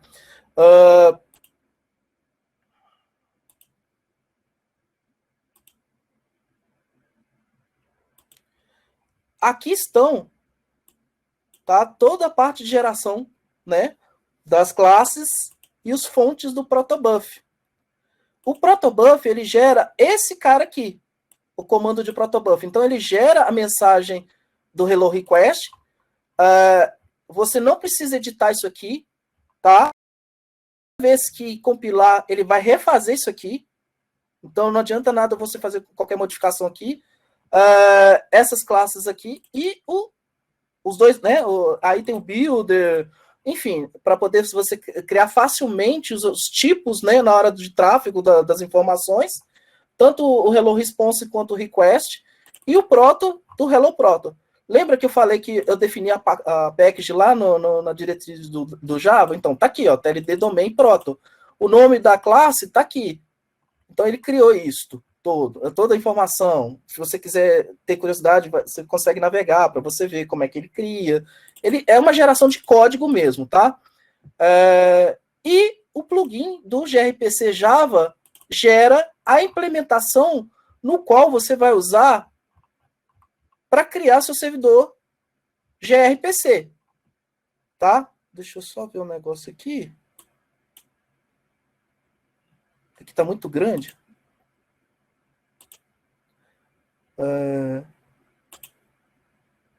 Deixa eu ver aqui.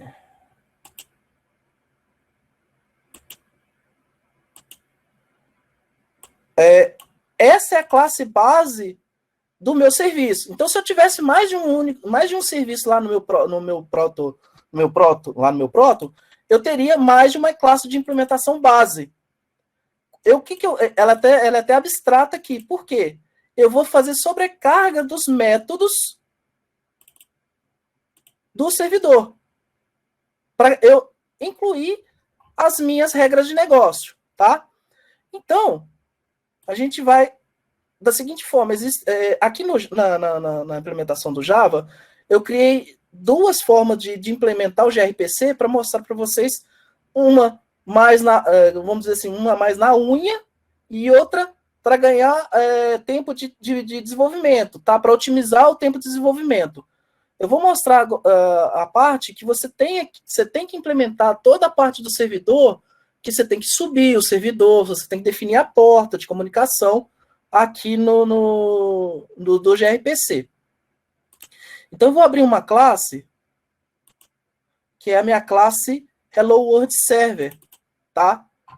Essa classe, ela cria o servidor builder, tá? Isso aqui é uma classe do próprio gRPC, ele usa internamente para subir o protocolo para conversação o NET, tá? NTTY, para subir o HTTP2, etc. Existe uma série de customizações que você pode fazer para subir esse servidor, adicionar cache, enfim, atrelar. Enfim, você tem uma infinidade de coisas que você pode estar customizando na subida do servidor. Na hora que você está criando a definição do servidor, você tem que registrar os seus serviços, tá? Que nesse caso eu só tenho um, tá? Aqui eu mostro para vocês que foi implementado. Acho que está muito grande. Deixa eu só tirar aqui para vocês verem melhor o código.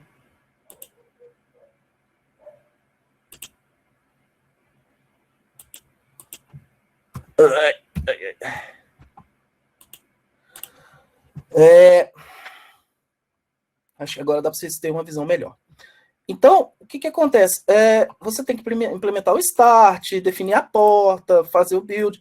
E aqui, fazer o stop. Nesse caso aqui, até parar a JVM. Enfim, aqui nessa implementação, eu defini a porta 10.001. Tá? Ou seja, eu tive que implementar toda a parte do servidor e configuração. Eu tenho a implementação do meu serviço, tá? Que é a minha classe, entre aspas, de negócio. Eu herdo a minha classe lá do meu código gerado, tá? E faço o override dos métodos que eu tenho que implementar. Nesse caso aqui, eu tenho a implementação do unidirecional e do bidirecional. Como eu falei, o unidirecional ele vai receber a request, né, do cliente, vai transformar, vai dar alguma resposta e vai fechar. Tá? E o bidirecional, eu vou... nesse caso do bidirecional, para ilustrar bem o bidirecional, o que eu fiz? Eu fico recebendo as mensagens do cliente, tá? A primeira mensagem que eu receber, eu vou startar um timer, que ele vai mandar uma resposta para o cliente, sem que assim, justamente para ilustrar que a qualquer momento o servidor ele pode mandar uma resposta para o cliente, porque existe uma stream, um canal aberto de conversação entre os dois, tá? E depois que ele terminar de receber todas as mensagens do cliente, eu vou mandar respostas para ele, tá? Então eu vou estar recebendo as mensagens do cliente. Nesse processo que eu estiver recebendo, eu vou mandar uma resposta, e depois que ele fechar o canal de comunicação comigo, que ele fala assim, acabei de mandar as minhas requests, eu vou juntar todas as requests que ele me mandou e vou mandar a resposta para ele de uma vez, tá? Essa é a ilustração que eu vou estar exibindo agora para vocês. Então, deixa eu ver aqui.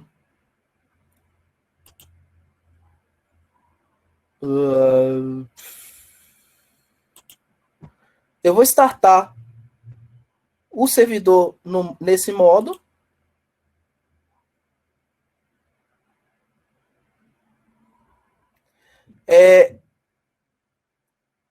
Eu acho que vocês não vão conseguir ver muito, mas aqui está falando que iniciou o servidor RPC. Isso aqui foram logs que eu coloquei só para registrar, que está na porta 10.001.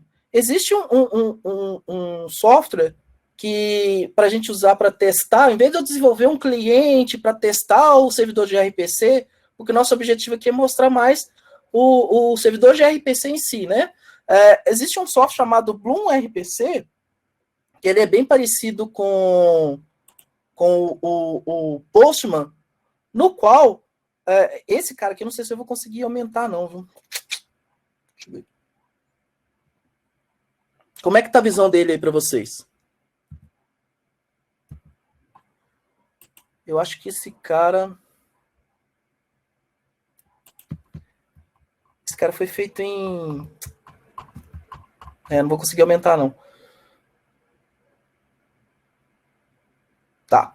Eu vou explicar aqui, aí eu vou tentar falando com vocês. Esse cara é como se fosse um Postman para testar servidores de RPC. Então, o que eu tenho que fazer? Primeira coisa que eu tenho que fazer é adicionar o proto que eu vou estar trabalhando. Automaticamente, ele já cria cliente, essa aplicação que ela é feita em Node, junto com Electron, tá? Então, ele criou stubs desse cara em JavaScript. E eu tenho os dois métodos aqui, o sayHelloNary e o sayHelloBid, tá? Para ilustrar, a minha porta que eu subi lá é 10.001. Então, eu vou passar o parâmetro nome e sobrenome. Vamos colocar aí, tipo, Túlio Teixeira.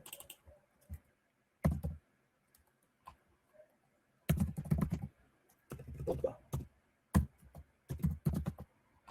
Qual que tem que ser a resposta?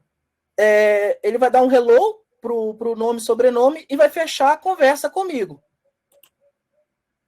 Foi exatamente o que o servidor me retornou. Isso aqui já foi uma conversa de gRPC. Então, se eu pegar o log, deixa eu ver se eu consigo mostrar o log em tamanho mais, ó.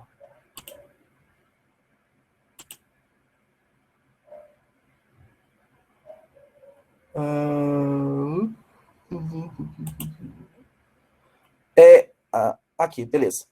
Eu estou falando que o servidor ele recebeu a request e respondeu isso aqui. É o retorno que está lá. E fechou essa comunicação. Tá? Se eu iniciar uma conversação, então eu teria que mandar. Eu posso mandar uma nova requisição aqui que ele vai responder, mas vai fechar, o unidirecional vai fechar essa conversação. Quando é bidirecional,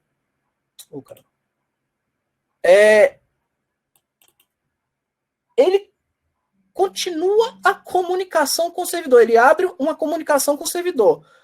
Como falei, para esse exemplo, eu montei um código que, assim, ele vai continuar, o servidor vai continuar recebendo as requisições. Depois de 5 segundos, ele vai mandar uma resposta, e depois que eu fechar o canal de comunicação, ele vai responder todas as requests que eu mandei. Então, por exemplo, se eu mandar o primeiro nome, Jaide França,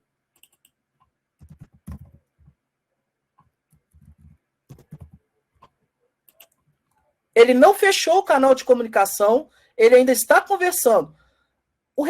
Para ilustrar o exemplo, eu falei o seguinte, eu recebi agora, nesse momento, uma request.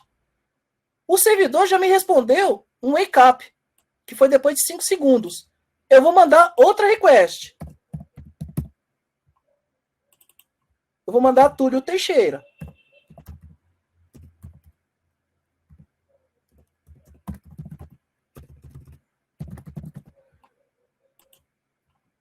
Abriu outra stream.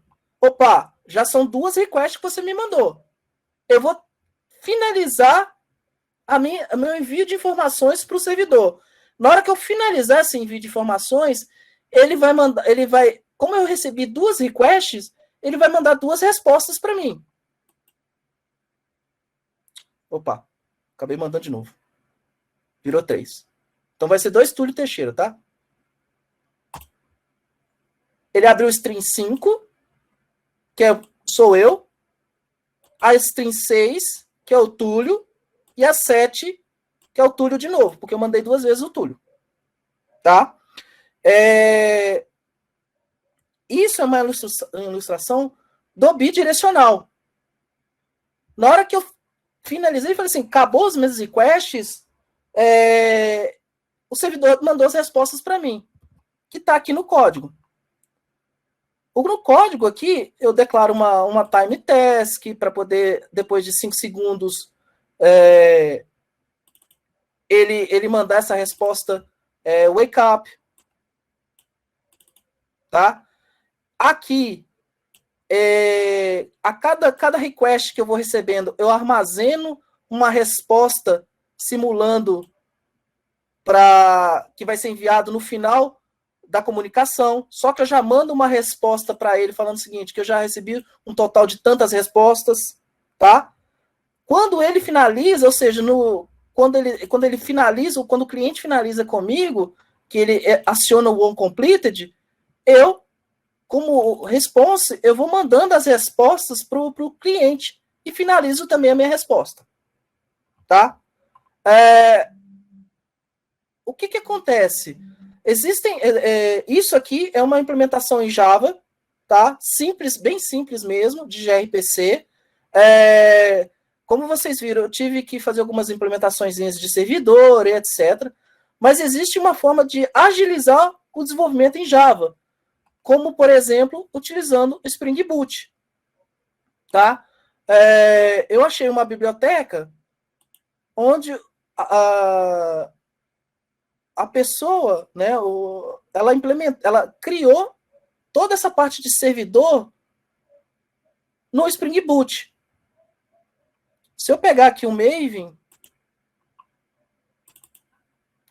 todas as referências, tá, gente? Esse código, o código de exemplo, eles estão no meu GitHub, estão com referências todas no slide, que vocês vão ver mais no final da apresentação, tá? O nome da biblioteca é esse gRPC Spring Boot Starter, que ele facilita o desenvolvimento de uma aplicação Spring Boot com anotações Spring Boot. Então, eu não preciso me preocupar em implementar todo o servidor. Então, eu tenho aqui uma implementação de application do Spring Boot, tá? E eu crio uma anotação para essa classe, essa mesma classe que eu usei na implementação na unha, eu uso como gRPC, tá? Aí,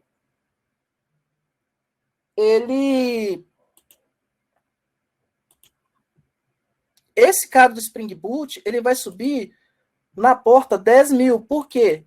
Eu defini aqui no application a porta 10.000. Eu vou subir o servidor.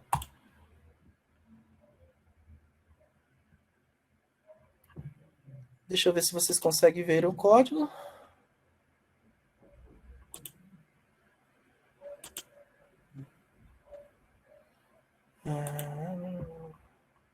Nossa, fica muito grande.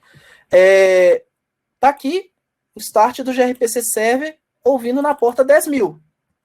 Se eu vim aqui no Bloom RPC e fazer uma chamada para a porta 10.000, Igor Silva. Ele respondeu na porta 10.000 com Spring Boot. A mesma coisa do BID. Tá? Alex Francisco.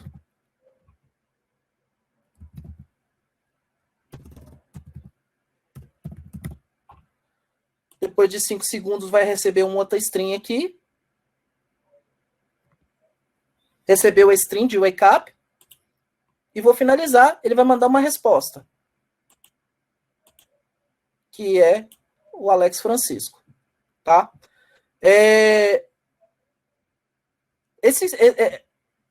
Tanto esse código, o próprio GitHub do gRPC, existem muitos exemplos de implementações, tá?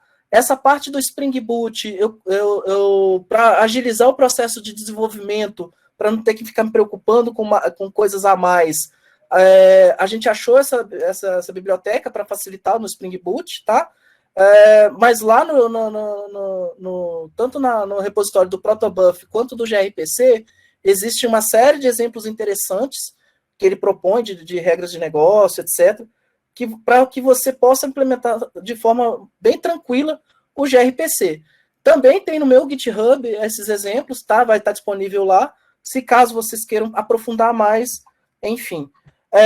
Eu também vou mostrar uma implementação feita em .NET, tá? Do mesmo Protobuf, do mesmo proto, só que aqui em .NET. Esse cara, eu estou usando a ideia da JetBrains, que é o Rider. Inclusive, ele tem até quando você vai criar uma nova solution, perguntando se é gRPC. Ele já cria toda uma estrutura para você, tá? Fiz a mesma coisa aqui para exibir, que é o seguinte: ele abre um time interval de 5 segundos para fazer a mesma coisa, para mandar um wake up, enquanto ele fica recebendo as mensagens, e no final ele manda as respostas. Se eu subir esse servidor do .NET, que ele sobe aqui na porta 5.000, tá?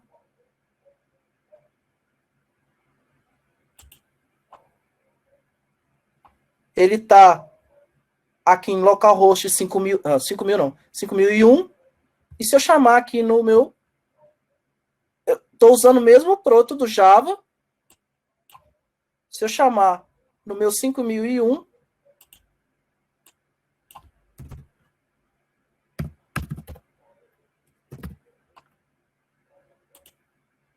ele vai dar a mesma resposta, né? Porque eu programei para dar o mesmo tipo de resposta. E a mesma coisa do BID.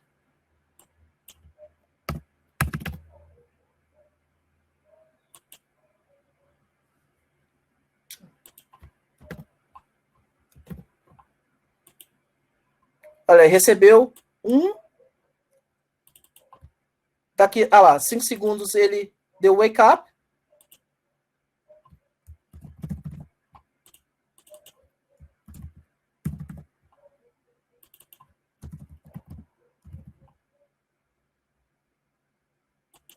Mandei o segunda request. Se eu vim aqui, ele falou que recebeu 2. Depois de 5 segundos, ele mandou o wake up de novo. Finalizei. Tá aqui os hello, tá?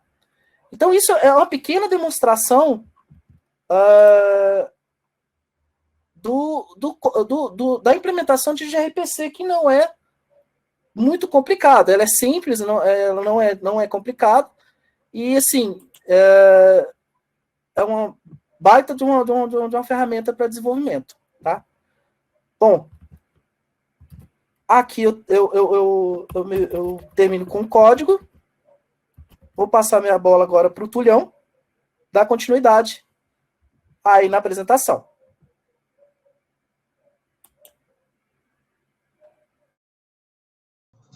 Valeu, Jaider. Obrigado, muito bom.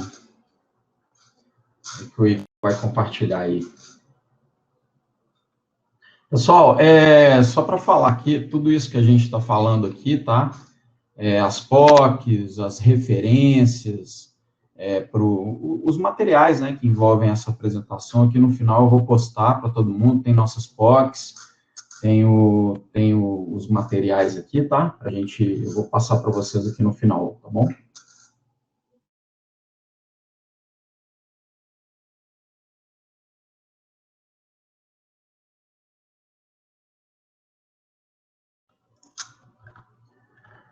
Então, pessoal, fazendo um compilado aí, né, de tudo que a gente falou, qual é a nossa aposta, né? Quais são as conclusões que nós chegamos aqui? Primeiro eu vou falar aqui do gRPC, né? A conexão entre os microserviços, né? Essa é a importância aqui, que é a comunicação de baixa latência, alta velocidade. Então, conectar arquiteturas, né, que consistem em microserviços de forma leve, eficiente. Um sistema multilinguagens, né, igual eu coloquei aqui, o gRPC ele é excelente para gerenciar conexões em um ambiente poliglota, né. Stream em tempo real, que foi essa parte aí que o Jaider mostrou também, né, do bidirecional, né. E também como essa transição aí de dados, ela é binária, né? Então, o gRPC também, ele se torna excelente para redes com baixa potência, né? Banda pequena e baixa potência. Então, essas são as nossas apostas aí para o gRPC, né? E falando do REST, a parte do gRPC mais server-side, né? E falando do REST, a nossa aposta é que sejam mais para cliente-servidor, né? Então, nós colocamos ali cliente-servidor, onde o meio de comunicação entre eles é a web. Ele se beneficia de utilização de CDNs, que expõem seus recursos publicamente como um serviço web. Então, assim, recursos por meio de uma interface comum, né?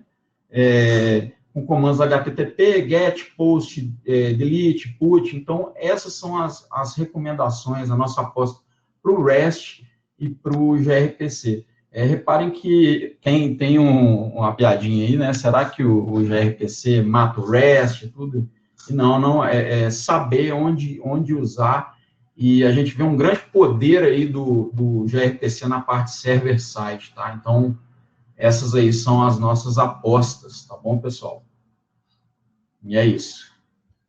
Vou passar aqui para o Samuca, para a gente falar um pouquinho das nossas perguntas aí, nosso FAQ. Opa, rolou um spoiler lá, né, Igão? O pessoal, foi informado aqui que o tempo já acabou, e muitas das perguntas aqui do FAQ nosso já foram até respondidas aí no chat, então eu vou correr aqui e responder uma ou outra para poder dar uma ajuda, tá? Mas é o seguinte, então a primeira pergunta aí, se tem mais performance do que o REST, é muito pegando aí do que o Tulhão falou agora há pouco, né? Depende do que é que você vai usar, então se você está comunicando aí, fazendo aplicação que envolve a comunicação de recursos que estão cacheados aí no CDN próximo de você, uma aplicação com muitas imagens estáticas, né, conteúdo estático, o REST pode ser bem performático nesse sentido, tá? E também aplicações de muito cache, tá? Você tem ali uma natureza de dados bem que favorita, né, que favorece, na verdade, o cache. Como é que eu faço a autenticação de gRPC? Outra pergunta aí também. Basicamente, ele lembra que ele é baseado no HTTP2, então tem os cabeçalhos, às vezes você pode trabalhar com autenticações baseadas em token, né, para trabalhar com alpha, enfim, tem as formas de trabalhar bem parecidas com as formas tradicionais do HTTP1 também. gRPC tem cache, sim, ele tem cache, porém ele não tem cache em CDN, né? Porque ali a gente está streamando informação de um lado para o outro. O CDN é de informação de conteúdo estático, né? Então, geralmente o cache dele é cache de borda, ou é no cliente ou é um cache no servidor. Não é um cache intermediário, né? Ao longo do caminho. O gRPC só funciona na camada 7? Geralmente sim, tá? Na verdade, a especificação dele é no HTTP2, em cima da camada 7, né? Em cima dele, do próprio HTTP2. Há alguns pedidos, né? Alguns requests lá para poder liberar para outras camadas e tal, mas isso ainda não foi atendido. Quem garante a integridade de contrato, né, entre cliente e servidor? Esse é um ponto bem interessante. Então, se eu vou lá no servidor e mudo o meu protofile, como é que eu vou garantir que o meu cliente não vai quebrar, né? Então, geralmente, como é que o pessoal faz, né? Tem várias abordagens para tratar esse cenário. Uma das abordagens é, de fato, você versionar o seu stub, tá? Então, você gera o seu stub e coloca ele num repositório, no Artifactory, alguma coisa assim, de forma que o cliente, quando vai se comunicar, ou seja, a sua aplicação, quando vai atualizar a versão dela, ela baixa uma versão nova do repositório. Tá? E nessa versão nova, ela eventualmente tem já a atualização do seu stub. Você consegue trabalhar versionando stubs, tá? É uma prática que dá para se utilizar aqui no contexto. Como é que é a documentação de um arquivo .proto? Né? Outra pergunta. A documentação aqui mais no sentido de OpenAPI, de Swagger, né? Evolução, o OpenAPI com uma evolução do Swagger. Como é que você se documenta uma API no Proto? O Proto aceita comentário, né? Numa sintaxe barra asterisco e tudo mais, mas ele ainda não tem uma especificação completa igual a um Swagger, né, onde você pode ali falar quais os status de erro, como é que você vai tratar, né, e por aí vai. Por falar nisso, como é que se trata a exceção no Swagger? Até agora teve essa pergunta no chat. Como é que se trata a exceção no gRPC?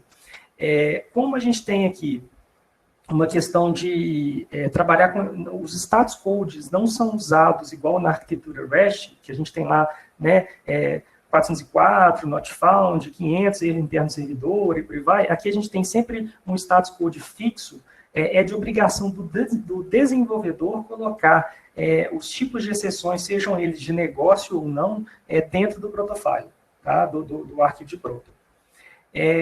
E aí, por fim, para a gente fechar um pouco essa parte do FAQ, como é que a gente faz um balanceamento de carga? Né? Os balanceadores de carga, eles funcionam tanto na camada 7 quanto na camada 4. Lembrando que o gRPC ele funciona na camada 7, então você não vai poder usar um balanceador da camada 4. Aí tem alguns nuances aí de performance, de forma como você roteia o tráfego por conta dessa limitação também, tá? Bom, eu não vou seguir mais, porque o nosso tempo realmente estourou, mas eu vou passar esse slide. Ô, Igão, se puder passar, por favor, o slide. Vou deixar assim, se divirtam, aproveitem. Aqui a gente tem meninos e meninas na sala aqui, embora essa foto só tenha menino, mas todo mundo está aí, tem que se aproveitar mesmo, esbanjar da tecnologia para ir aprendendo. E a gente se coloca, né, eu me coloco aqui no nome do grupo, a gente se coloca à disposição, Igão, se puder passar aí também, por favor.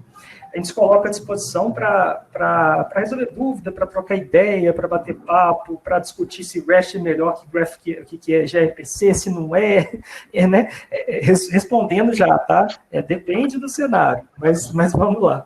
E é isso. Então, eu queria aqui, em nome de todo mundo aqui, agradecer muito a participação de todo mundo, muito mesmo. A gente fica muito feliz aí de estar podendo compartilhar esse conhecimento, né, que a gente foi aprendendo aqui, e a gente espera que a gente venha, que todo mundo saia estudando agora gRPC e divulgando cada vez mais essa stack, tá? Então, muito obrigado aí para todo mundo.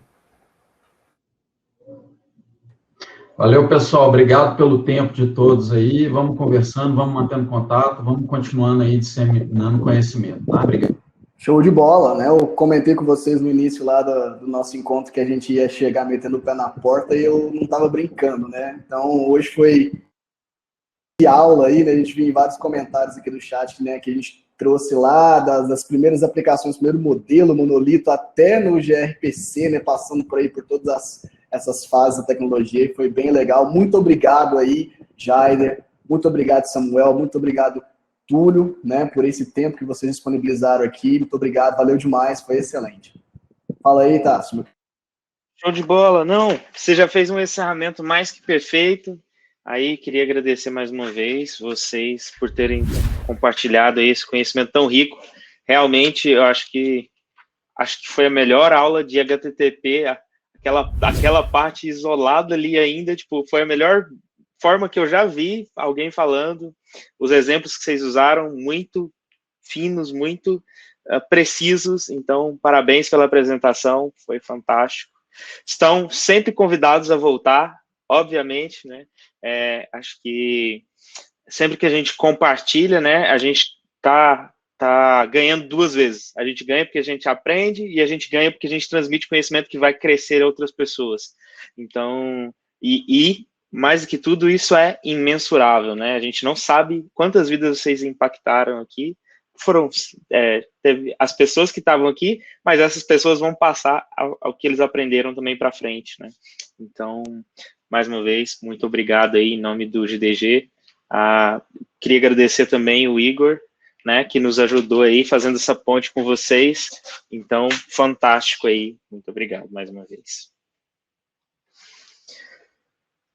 E no mais, temos lá nossos formulários, pessoal. Fiquem à vontade para submeter novas palestras. E uma excelente noite aí. Sexta-feira tá vindo com tudo. Sexta-feira é dia de dar commit na master, né? Então, pro Túlio tá feliz ali. Túlio que é tech lead, né? A gente vê vocês no próximo encontro, no próximo meetup, vamos estar todo mundo aqui junto novamente. Show de bola. Grande abraço, turma. Valeu, pessoal. Valeu, Mandei os links aí, tá? Com nossas POCs, as referências, estão todos aí no chat. Vou mandar aqui de novo só para atualizar, beleza? Muito obrigado. Um abraço. Beleza, Obrigado, pessoal. Valeu. Valeu. Tchau. Abraço. Tchau. Valeu, galera. Tchau, tchau.